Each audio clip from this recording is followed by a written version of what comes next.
Well, good morning, good afternoon, everyone. Welcome in from across the continent today. My name is Jesse. I'm here with Exploring by the Seat of Your Pants.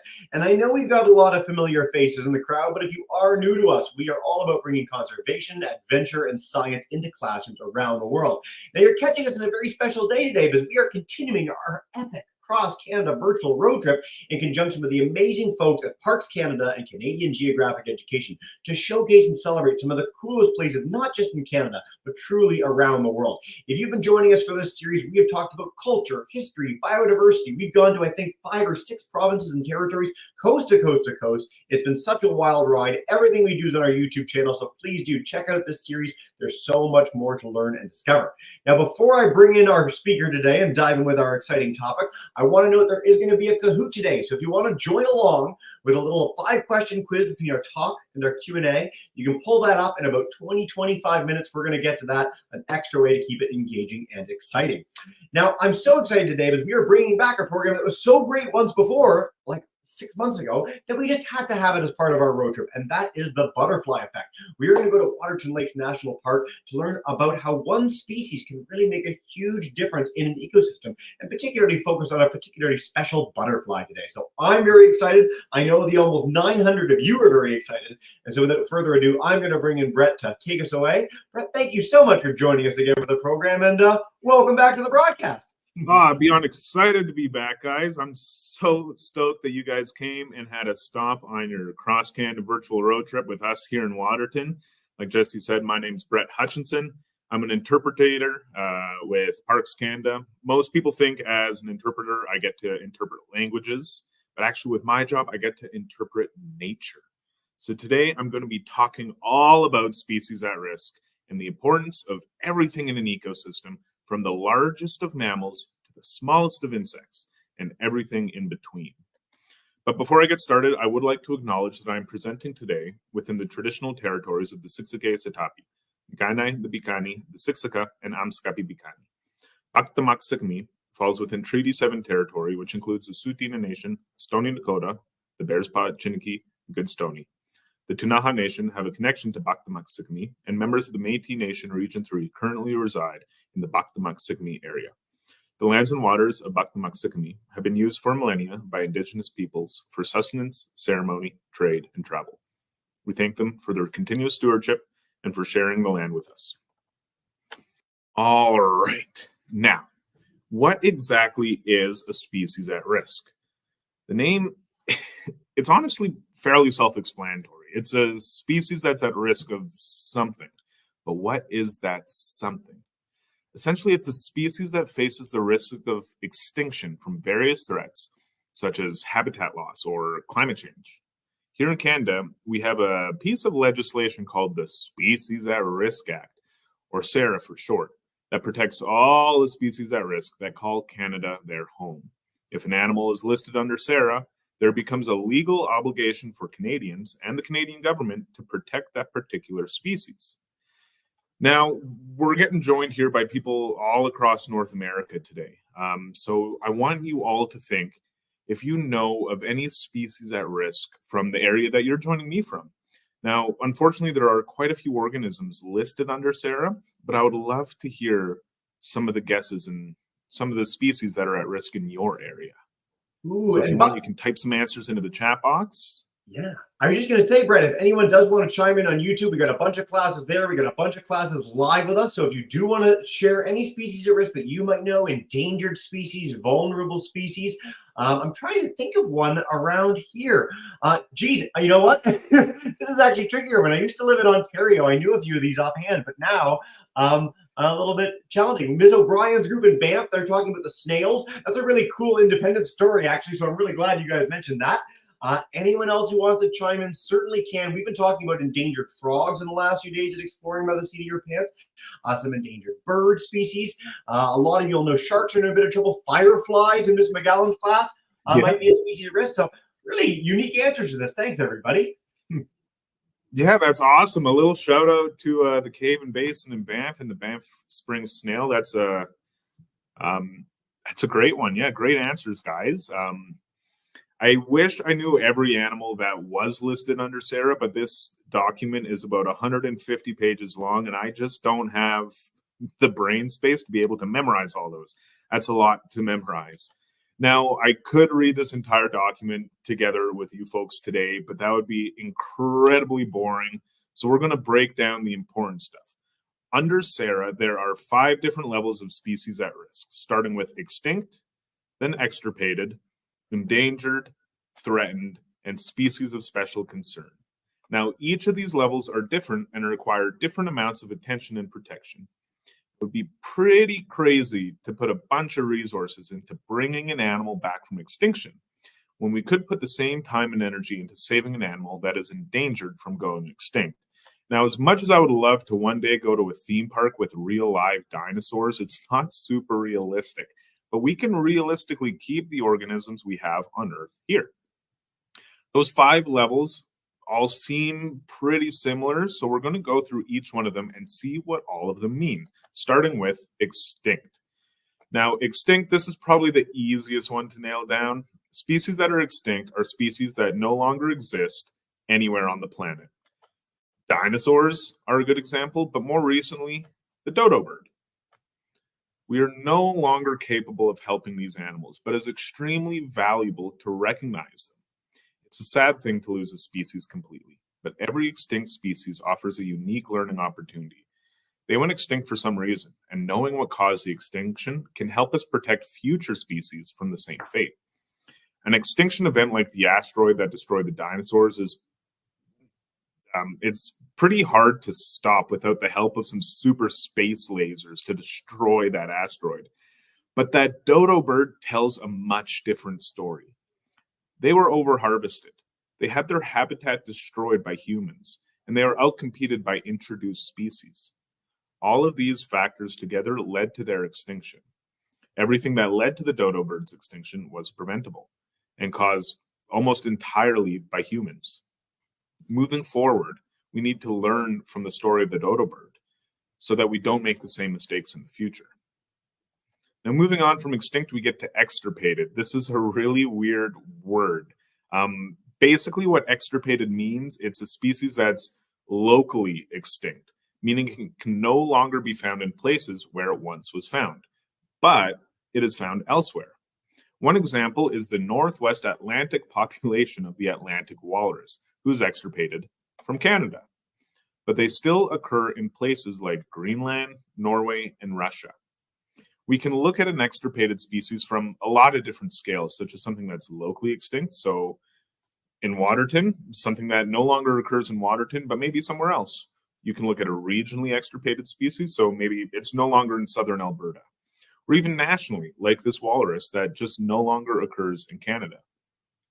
The difference between an extirpated and an extinct species is that they can still be found on the planet, so it is possible to bring them back. If we work hard to rebuild the habitat that they were extirpated from and find out the reasons why they became extirpated, there is a possibility to repopulate these species from populations found elsewhere. Now, before we get to that point, though, we have to do a ton of research to make sure they do not become extirpated again. Moving down the list, we're getting down to endangered species. This is probably one that we hear the most about. And endangered species are any species that face imminent threat of extirpation or extinction, meaning if we don't help them now, they will become extinct soon. 2 species that are endangered in Canada and are located and protected here at Waterton are the little brown bat and the white bark pine. These 2 species are threatened primarily by disease. Little brown bat populations are declining due to a disease called white nose syndrome, a disease that causes an annoying rash on these little guys. White bark pine are threatened by a disease called blister rust. Focusing time and effort and resources on endangered species can help save them from extirpation or extinction. Parks Canada is working extremely hard to protect the habitat for both of these species, and even going as far as planting thousands of white bark pine seedlings all across the Rocky Mountains every single year. Now, if you want to learn more about either of these species and what Parks Canada is doing to protect them, we have a lot of different digital programs through Exploring by the Seat of Your Pants on something called our Peak Discovery series on YouTube. So check that out if you want to learn more about these guys. We're moving down the scale one more time to threatened species. Now, threatened species are species that are at risk of becoming endangered if nothing is done to protect their habitat and their populations. It sounds very similar to endangered, I know, but the distinction between the two is kind of hard to envision. They still need protection, but their populations are usually larger than endangered species, and if we don't start helping them, they'll more than likely become endangered. Two species in the mountain national parks that are threatened are the olive-sided flycatcher and the West Slope cutthroat trout. Like endangered species, with proper and timely action, threatened species can be protected. Both the olive-sided flycatcher and the cutthroat trout have experienced significant habitat loss, which is the reason for them being on the threatened list. Again, Parks Canada is working hard to protect these species by restricting access to areas that they call home. Last on the list is species of special concern. These species are sensitive to human activities or natural events, for instance, something like a wildfire or the development of human infrastructure like a road. They're not yet endangered or threatened. Animals like the grizzly bear, who is extremely sensitive to the presence of humans and human disturbances, is a species of concern. So what I like to say is any animal you see in the park or out in nature, make sure you give them their space, as that's their home, and we don't want to harm them in any way at all.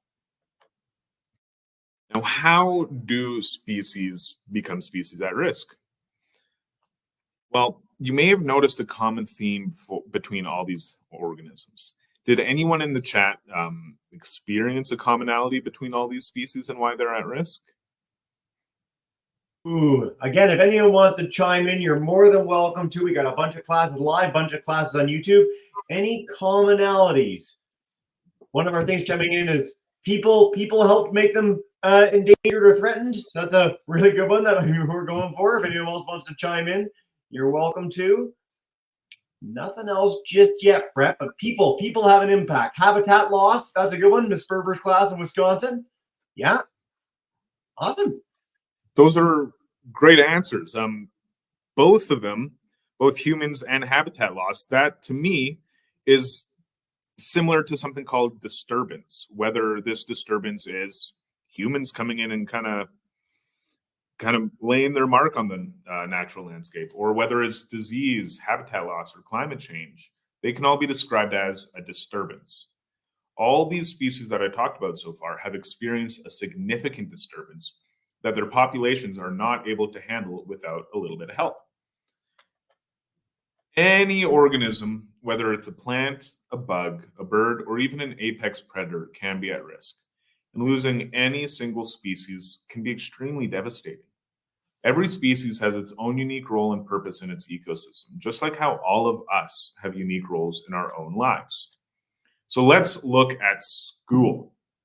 Everyone in a school has a specific and very important role that needs to be filled in order to keep the school running. Number one on that list is all of you guys, the students. I would consider students to be the keystone species of a school. Without students, there really wouldn't be a need for a school. And what's your role in the school? It's learning. A very, very important job, and there would be no schools without each and every single one of you. Next on that list that I want to touch on is teachers. Your teachers help facilitate your learning and make sure each one of you are taken care of. So I want to give a big shout out to all the teachers out there right now. A round of applause for them in your own classrooms. Great. Thank them for bringing you here today and listening to this amazing presentation. Next, your principal and some of the other administrative staff, they do all the background work to make sure that your classrooms have everything you need to succeed. They are like a wizard behind a curtain, being leaders in their schools. Even custodians, they keep the school safe and in working order to make sure everybody can succeed. And there's so many other roles as well, like teacher's aides, school bus drivers, cafeteria workers. I'm sure I'm missing some extremely important ones. But the point is, it takes a lot to make a school run. A school cannot operate without any of these individuals. And if one of these individuals were to suddenly disappear, the school wouldn't operate. If you remove the students, there would be no point to school at all. If you remove the teachers, you folks wouldn't learn. If you remove the custodians, school would be an incredibly uncomfy place. Everyone has their role, and each one of these roles is equally as important. The same goes for an ecosystem. Every plant, every bug, every bird and animal plays an incredibly important role in keeping the ecosystem operating. Now we're going to move from the classroom to my home, Waterton Lakes National Park. This is a magical and biodiverse place, and pictured here that we're all looking at is a place called the Blackiston Fan. It's a beautifully diverse grassland at the foot of the mountains, home to incredible wildflowers. It houses herds of elk, packs of coyotes, and in the summer, it is butterfly galore. I love butterflies. They're my absolute favorite animal. They can be so small and delicate, and they come in so many different sizes, colors, and shapes. And one of those butterflies here in Waterton is a species at risk as well. Specifically, it's on the endangered list. This species isn't the flashiest butterfly, nor is it the biggest, but this little guy plays an important role in this ecosystem. And that butterfly is, drumroll, the half-moon hairstreak. Look at this beautiful butterfly, folks. It's not a moth, it's a butterfly, believe it or not. This little guy has a wingspan of around 2 to 3 centimeters in length. So roughly the size of my thumbnail. It's tiny. Their lifespan is just as short as their wings as well.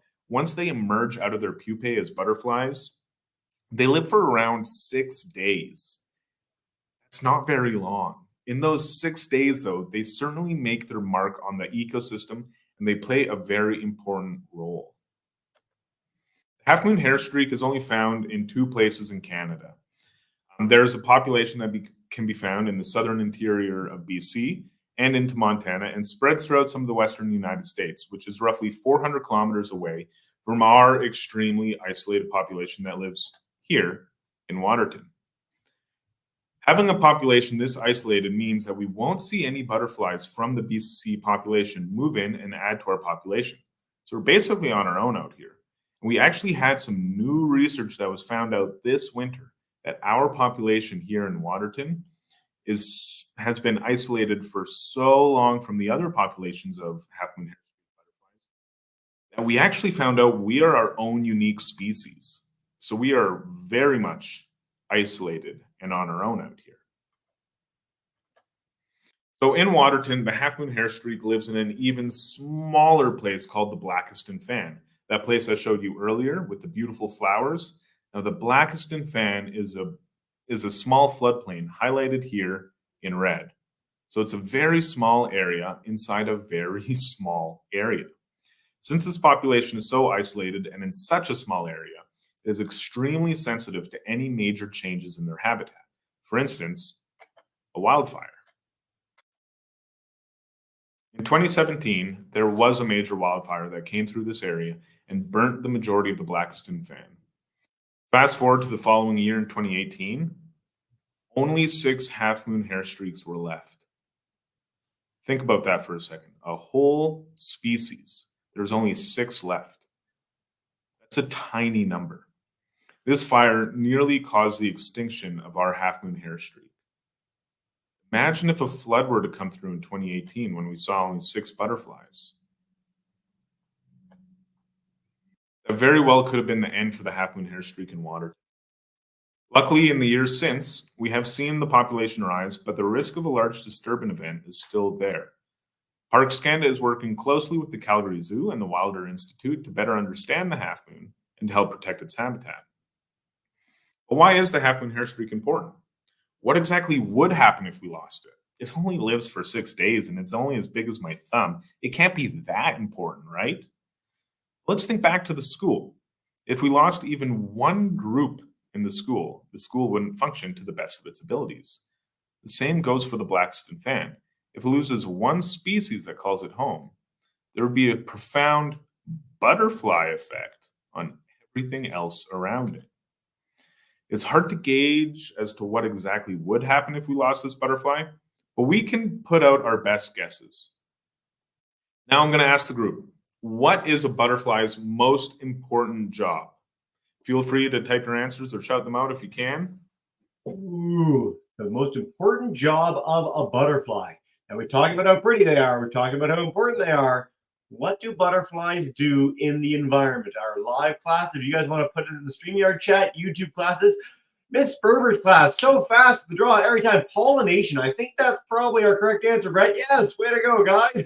Yeah, it for sure is pollination. Butterflies are pollinators, meaning that they aid and assist in the reproduction process of plants by carrying pollen from one plant to another. Great, guys. It turns out that the half-moon hairstreak, this little butterfly, is a key pollinator for a certain couple of plants on the Blackiston fan, solidago or goldenrod. So we're going to move to a food web and take a deep dive into the ecosystem of the Blackiston fan and find out everything that is connected to the half-moon hairstreak.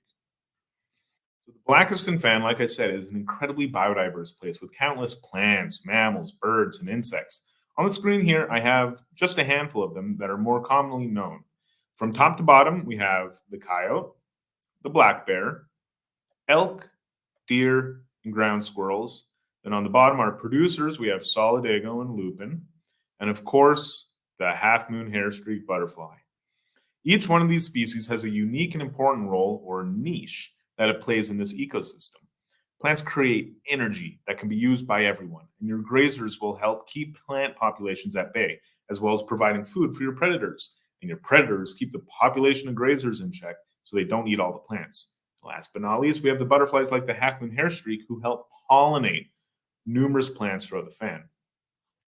But what would happen if we were to lose any one of these species from this community? So we're going to play a little activity here. I want the crowd to pick one of these two predators, the coyote or the bear, and we'll see what might happen to this community if we were to lose it. All right, I'm going to head actually to our Miss McGowan class, joining us at Fox Run Elementary. If you guys want to join me, coyote or bear, what do we think? You'll answer. Coyote. Coyote, perfect, fantastic. Okay, we're going to pick them, Brett. Sorry, what did we pick? It was a coyote or coyote. Coyote, there we go. Okay, so the coyote. It's kind of hard to imagine the loss of a carnivore, especially something like a coyote. Let's think what would happen if we were to lose this species from the community. Since coyotes are top predators, we would start to see population of animals that coyotes preyed upon grow since pressure has been taken off. That means we would see more deer, more ground squirrels, and more elk. With all these grazers moving in, I'd suspect that the foods they like to eat would dwindle, plants such as solidago and lupin. With less and less solidago and lupin, the half-moon hairstreak would no longer have a food source or a place to lay their eggs, which would eventually lead to their disappearance. Predators can have a profound top-down effect on an ecosystem, and the complete removal of one from a community would have drastic and quick repercussions. We're going to go back to our food web. We've seen what happens if we lose one of our predators from an ecosystem. What about one of our grazers? They can have a big effect as well. So I'm going to let you guys pick between the elk, the deer, and the ground squirrels, and we'll see what could happen if we were to lose one of those species from an ecosystem. Yeah, let's see. Well, Miss Edie's class, if you guys want to chime in the private chat, please do. But we'll take one from our YouTubers. First person on YouTube to get this in, we will pick your option. So, let's see. Squirrel. Miss Edie's group says squirrel. Well, thanks, Quebec. Go for it. Okay. So the ground squirrel, it's a small little species and we see lots of them around. But what would happen if we were to lose the ground squirrel from this ecosystem? Well, for starters, ground squirrels are a huge food source for coyotes. So without this key food source, we could see a dramatic decrease in the number of coyotes. They'll probably go elsewhere to find some food. Now with coyotes gone, more deer might move into this area because there's less of a chance of them being predated upon. So let's move some deer into the area. Deer got to eat too, and lupin looks pretty tasty, but with so many deer, they may overgraze the lupin. As larvae, the half-moon hairstreak only eat lupin. With lupin gone, the half-moon hairstreak larvae won't turn into butterflies, so we would lose the half-moon hairstreak butterfly. It's pretty remarkable what would happen if we lost just even one grazing species. So we've seen what can happen to these communities, and it's extremely complicated, and the loss of any species can be devastating toward a little butterfly. All these scenarios we've gone through are just speculation. We don't really know what would happen. These are just some educated guesses. After going through all of those, can we make an educated guess as to what would happen to this community if we lost the half-moon hairstreak? What we know for certain is when the half-moon hairstreak lays its eggs on Solidago, it pollinates it at the same time. So without this key pollinator, we could see populations of Solidago disappear. Now, Solidago gone as well, our grazers are going to have less food. So we can say that the deer may not have enough food and they'll go somewhere else to eat. And with deer moving elsewhere, the coyotes would most likely follow them wherever they go, as they are an important food source for the coyotes. So by losing one butterfly in this scenario, the Blackstone fan has also lost Solidago, deer, and coyotes. Realistically, the community is way more complicated than this. There are many other species at play than the ones we have here, but the main point still stands. The loss of any species will have a cascading effect on the ecosystem that it calls home. This little, honestly drab butterfly helps hold up the delicate balance of its ecosystem. Now, that's a lot of weight to put on the shoulders of a 3-centimeter butterfly that only lives for 6 days. This small little butterfly has connections with every species that calls the Blackstone fan its home, whether it's direct or indirect. And if we were to lose it, that change would surely be felt throughout this community. And we went through a lot today in a very short amount of time. And talking about endangered species and species at risk can kind of be sad. But that's why I love the story of the half-moon hairstreak butterfly. Yes, it is still endangered, and we still need to do a lot for its protection. But we've seen this population grow in the years since our wildfire from 6 to a couple hundred. It's still a very small amount, but it's getting a lot better. The half-moon hairstreak is only here in Waterton. So although it's an endangered species that I can help, lots of you are from far away and have your own local endangered species. I urge every one of you to find out what species in your area that are endangered or at risk, and if you can, do your part in protecting them. And remember, it doesn't matter how small or unassuming a species is. Each and every species is important and it does deserve to be protected.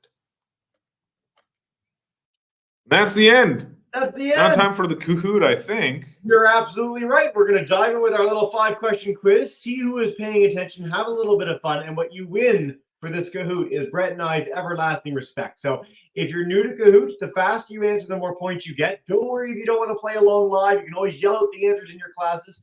And if you're especially on YouTube, try and get your answers in quickly. There's a little bit of a delay there. So 20 of you in so far. We're going to get underway with this really shortly, and then we are going to head to Ms. McGowan's class first in our Q&A. YouTubers, you can start sharing questions anytime. We're going to take as many as we can over the next 15 minutes together.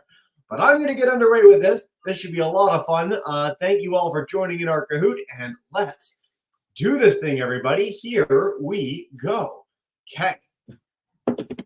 Butterfly effect. Question 1 in 3, 2, 1. Right, you can always give us hints with each of these questions too if you'd like. What are the 5 levels of species at risk? Let's see what the options are. Dead, alive, concerning, really concerning, or thriving. Extinct, extirpated, endangered, threatened, special concern, or extinct, endangered, special concern, dead or alive. Really concerning in all caps should be one of the things, maybe, but I'm not sure it is. We talked about this. I think all levels are really concerning. Yes. The good note is that we're working to preserve a lot of species around the world. We've been focusing on some really positive conservation stories recently at Exploring by the Seat of Your Pants. There's a lot of room for hope and optimism, and especially in this Cahoot, because most people got this right. Way to go, everybody. Let's see. Mystery Lizard has our lead right now, barely over Witty Bear. So we go to question 2. True or false? An extirpated species is locally extinct but found elsewhere. This is one of our new terms. I know for a lot of our classes, you wouldn't have heard of extirpated before. So no worries if you get this wrong, but if you do learn this by the end of the day, that's a little extra piece of knowledge you can take home with you. So we talked about a specific species earlier being extirpated. What does that mean? It was actually in our frog presentation we did on Monday as well. The answer is true, yes. So they're not extinct around the world. They're just gone from one spot, which means that we can bring them back, which again is another sign for hope. Let's see. Mystery Lizard keeps our lead, barely over Stellar Fox. Question 3 of 5. Here we go. Why did the half-moon hairstreak's population get so low in 2018? What do we think? Flood, over-harvesting, fire, or the birds were just like on them like dirty shirt that year. They just wanted to eat all those butterflies. Maybe not that one. It's funny though. Oh, we got a little bit of a hint. I don't know. I mean, floodwaters could do that too. Yeah, floodwaters could rise. Yeah. Like so. Yes, fire. Wow, you guys are like the best Cahoot audience ever. Way to go, everybody. Let's see what that does to our leaderboard. Mystery Lizard's going wire to wire right now. Question 4. How long does an half-moon hairstreak live? 6 days, 6 weeks, 6 months, or 6 hours? This is a tricky one. What do we think?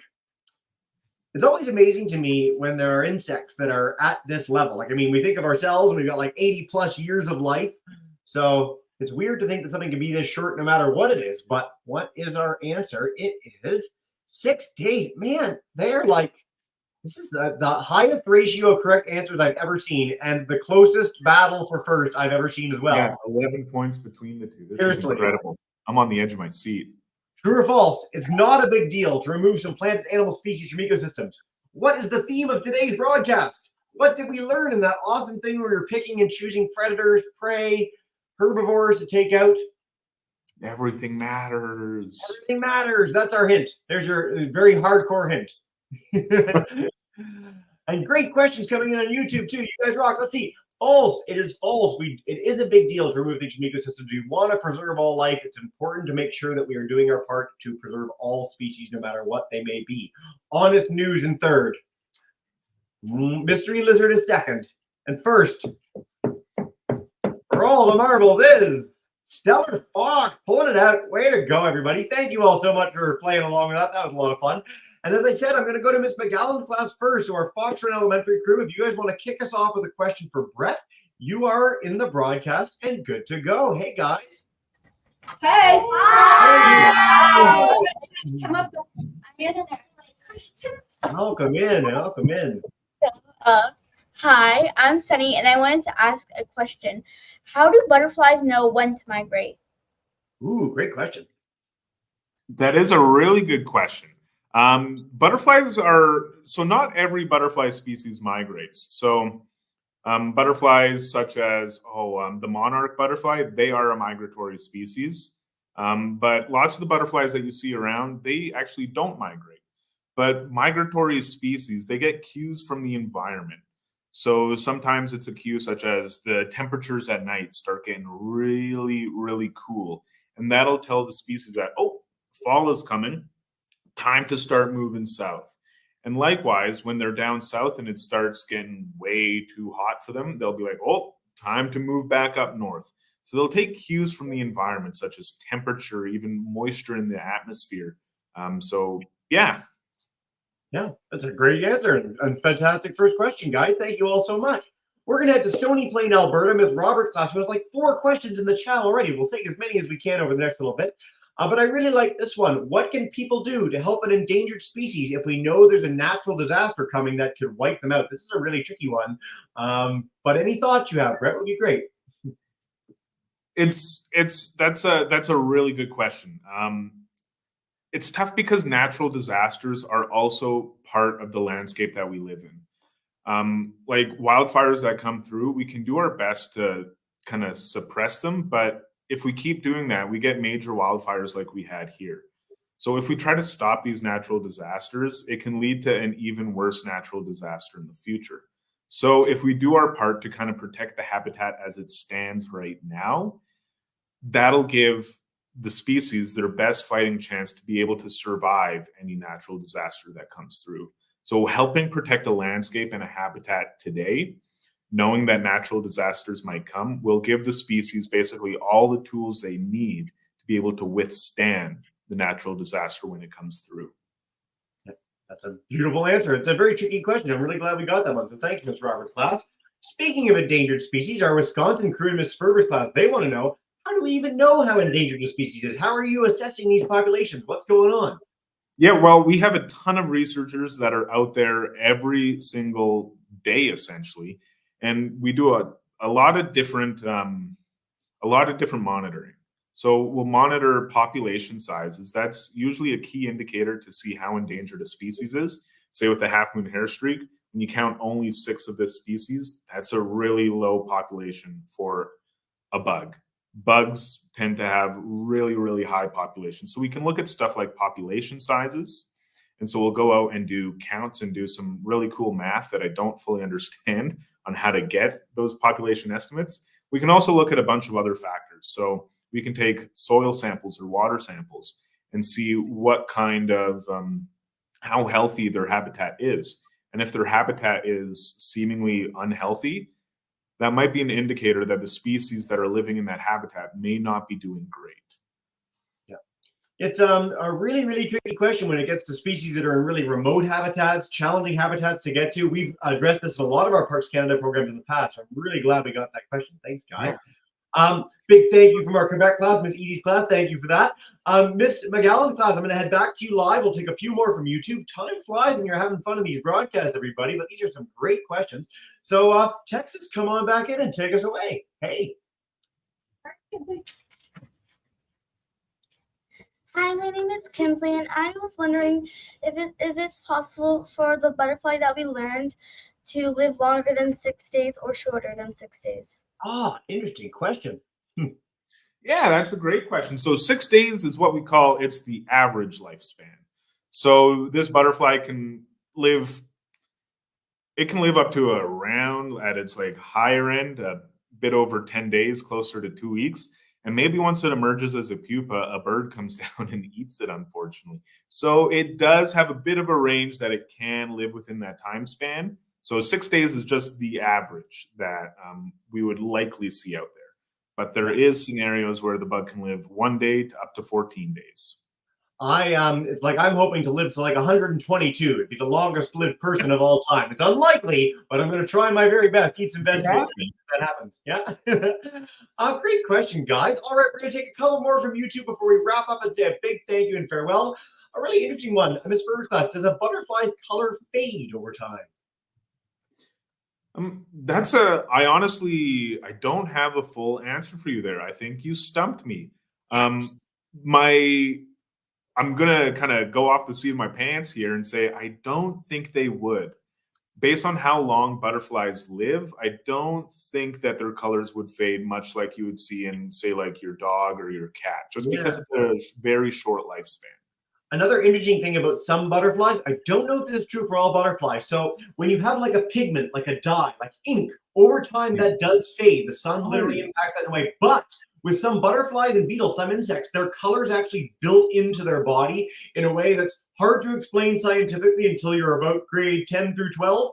But it means it never fades. You can literally have butterfly wings from like 500 years ago that are kept in museums, and they are just as vibrant and colorful as they were when they were taken off the butterfly. So that's a really weird niche note, but I'm really glad we got that question. So yeah, thanks for helping me with that one, Jesse. My pleasure. All right, let's see. Ms. Roberts' class wants to know a little bit about the endangered plant species. Are they affecting the ecosystem at all? Anything you can share with us in Waterton? Yeah, so we do have, I talked about that white bark pine. So that's a tree species, so technically a plant that is endangered here in the park. And we call that one a keystone species. So if we were to lose that one, it would have a pretty profound effect on its environment. So it lives in the high alpine, so up by the tippity tops of mountains. There is still ecosystem up there. It helps retain snow so that plants and everybody gets water for later into the summer season. It provides a lot of food source for grizzly bears and birds as they come out of hibernation. So we do have some plant species, and those plant species are just as important as any of the other animals that we've talked about as well. Sometimes almost more important. Yeah. And it's something that we don't cover so much, because plants for a lot of people aren't quite as exciting as some of our charismatic animals, but it's really important to know that plants or fungi, these are the underpinnings of our ecosystems. This is why that we can build up such a rich and incredible environment that supports things like all the species we showed in that awesome bit earlier in the broadcast. So I'm really glad. If you look at like a pyramid, I would put the plants and everything at the bottom of the pyramid. as they are kind of the foundation that our entire ecosystem kind of sits upon. And if we were to take one of those out of the ecosystem, stuff can fall. They provide the energy for everybody. So they are extremely important. And I really like that point, Jesse, that they might not be the flashiest of species out there, but just because they're not flashy doesn't mean they don't deserve protection. No better message than that. Well, Brett, we are nearing the end of the broadcast. So I just want to note again, if you guys want to share this with your family and friends, it is on our YouTube channel, along with the Pole Peak Discovery series we talked about earlier. But this is part of our Cross Canada virtual road trip. 2 more incredible programs to come in this next week. So please do join us as we wrap up what has been one of the most fun few weeks. Honestly, it's been crazy busy that we've ever had here at Exploring by the Seat of Your Pants. And before we bring in Miss McGowan's class to say thank you and farewell, Brett, is there any last message you want to share with us about the butterfly effect, Waterton, the half moon hair streak, anything to cap off the program? Yeah, I just wanted to say, first off, thank you folks so much for tuning in today. I really appreciate it. I can't do my job without you guys, so round of applause for yourselves. And also, I just want to let you guys know that in your local area, find a way that you can help protect these species at home. It takes more than just Parks Canada protecting them to help keep these species around. It takes a village. It takes everybody participating together. So you can even do little things such as if you're out for a hike, stay on the hiking trails. If you're walking your dog in a park, keep it on leash so it doesn't run around. Just do everything that you can to try and help out these endangered species and just be a good visitor when in nature. No better message than that. I hope all our classes get the chance to visit Waterton Lakes or any of Canada's national park system. If you're a little further away, like our Texas class today, head to a national park near you. It's amazing what you'll find close to home. It's amazing the work that you can do to help protect local species. And honestly, whatever that may be, it's a great message to leave us with. So, Brett, thank you so much for your time today. Our YouTube classes, if you want to scream and yell at home and annoy the principal wherever you are, that's totally fine.